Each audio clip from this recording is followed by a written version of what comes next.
আসসালামু আলাইকুম। আমরা যারা পাসপোর্টের জন্য অনলাইনে আবেদন করি, অনলাইনে আবেদন সাবমিট করার আগে আমাদের সামনে ২ টি পেমেন্ট মেথড আসে। একটা হলো গিয়ে অনলাইন পেমেন্ট, সেকেন্ড হলো গিয়ে অফলাইন পেমেন্ট। আমরা যারা অনলাইনে পেমেন্ট করি, অনলাইনে পেমেন্ট করার পরে দেখা গেছে আমাদের পেমেন্ট সাকসেসফুলি দেখায় এবং আমাদের টাকাটা কেটে নিয়ে যায়। বাট টাকা কেটে নিয়ে যাওয়ার পরেও আমরা কিন্তু ব্যাংক চালান বা ব্যাংক রসিদটা পাই না। সো আজকে আমরা দেখবো যে ব্যাংক চালান কিভাবে ডাউনলোড দিব বা ব্যাংক রসিদ কিভাবে পাবো। ১ম এই আপনি চলে যাবেন আপনার Google বা যেকোনো একটা ব্রাউজারে চলে যাবেন। দেন সার্চ দিবেন ekpay.com। দেন এই ওয়েবসাইটে আসবে, লিঙ্ক আসবে একপাই। এটাতে ক্লিক করবেন।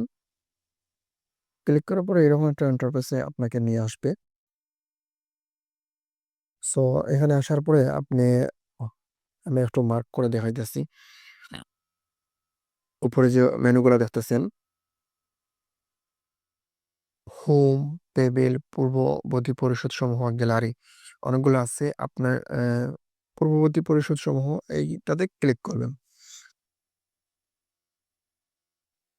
ক্লিক করার পরে এই অপশনটাতে নিয়ে আসবে। দেন আপনার রসিদ number, mobile number, passport application ID, আপনি পাসপোর্ট অ্যাপ্লিকেশন আইডি এই কোডটাতে টিক চিহ্ন দিবেন।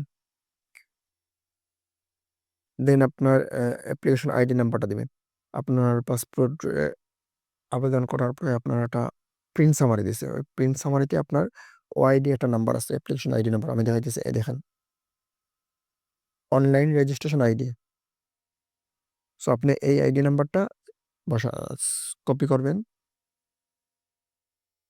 দেন আপনি এখানে আসবেন, আসার পরে এটা পেস্ট করে দিবেন। জমা দিন, ক্লিক করবেন। দেখেন আমার পেমেন্ট রসিদটা চলে আসছে। আমি যার নামে পেমেন্টটা জমা দিছি, সো পেমেন্ট রসিদটা চলে আসছে। এখন এটা যদি চান আপনি দেখতেন, তাহলে ভিউ অপশনে ক্লিক করলে দেখেন আমার এই পেমেন্ট রসিদ। সো এটা যদি আপনি ভিউ করতে চান ভিউ করতে পারবেন, ডাউনলোড দিতে চান ডাউনলোড দিবেন। সো ডাউনলোড দেওয়ার পরে আপনি এটা পাসপোর্টের সাথে জমা দিবেন। সো এটা খুব ইজিলি ভাবে আপনি আপনার পেমেন্ট রসিদটা ডাউনলোড করতে পারবেন সেম প্রসেসে। ডাউনলোড আমি ডাউনলোডটাও দেখাই দিতেছি।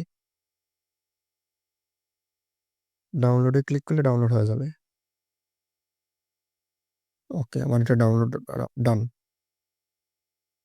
ওকে, সেম প্রসেসে আপনারাও এটা ডাউনলোড দিতে পারবেন।